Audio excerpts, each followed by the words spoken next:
Kami dari kelompok 2 ingin mempresentasikan topik 1 tentang ruang kolaborasi dengan judul Prinsip Fleksibilitas dan Contoh Implementasi dalam Pembelajaran. Anggota kami beranggotakan antara lain yang pertama Muhammad Reza Fikri Aditya, yang kedua Alia Destiana, yang ketiga Azizah Nurul Aini, yang keempat Melisa Putri, yang kelima Nica Mairani, dan yang terakhir adalah Putri Rahmantika. Pengertian prinsip fleksibilitas.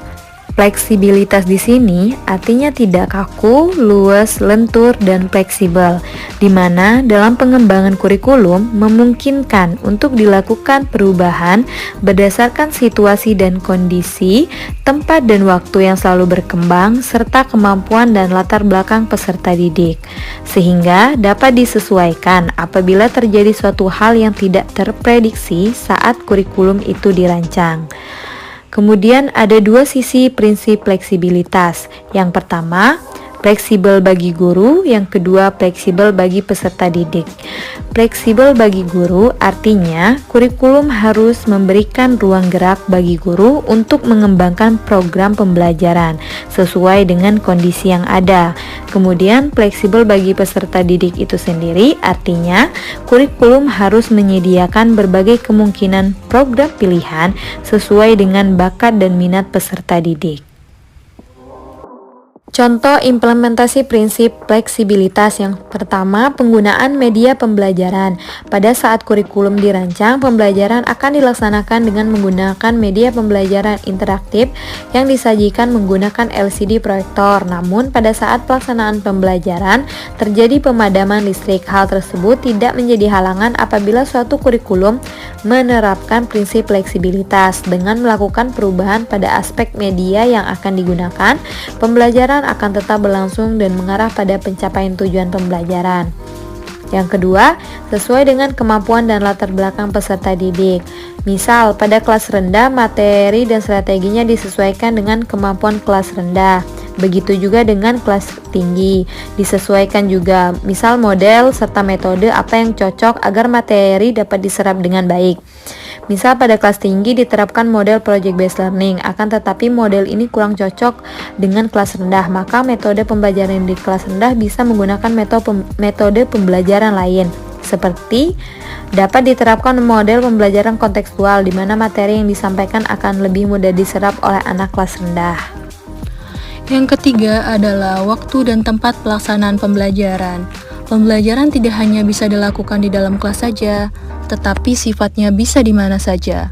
Contohnya, ketika pandemi COVID-19 kemarin, pembelajaran bisa dilakukan di rumah dan via daring. Waktunya juga bisa disesuaikan dengan pembelajaran yang disepakati bersama, asalkan tidak melebihi jam operasional sekolah yang telah ditentukan. Misalkan, ada materi pada kelas 5 tentang pulau-pulau besar di Indonesia. Peserta didik diberikan proyek untuk membuat peta pulau-pulau. Tentunya proyek yang akan dibuat tersebut di luar jam pembelajaran dan dapat dilakukan di luar kelas. Yang keempat, disesuaikan dengan situasi dan kondisi regional. Nah, tentunya situasi dan kondisi tempat pembelajaran yang dilakukan di pedesaan akan berbeda dengan perkotaan. Misal, di kota tergolong lebih mudah dalam penggunaan teknologi saat pembelajaran karena mudahnya mengakses internet.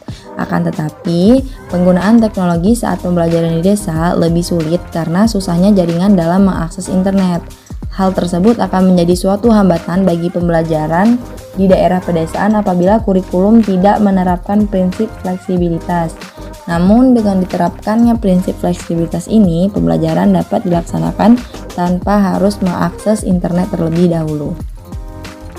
Kemudian implementasi prinsip fleksibilitas selanjutnya adalah penyusunan RPP untuk anak berkebutuhan khusus.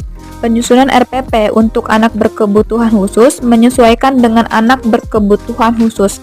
Beban materi untuk anak berkebutuhan khusus disesuaikan dengan kemampuannya, seperti disederhanakan dan diringankan pencapaian indikatornya.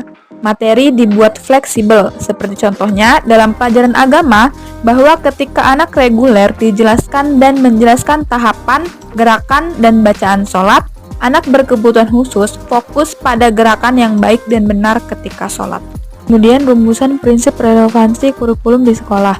Prinsip fleksibilitas dapat dilihat dari terus berkembangnya kurikulum saat ini.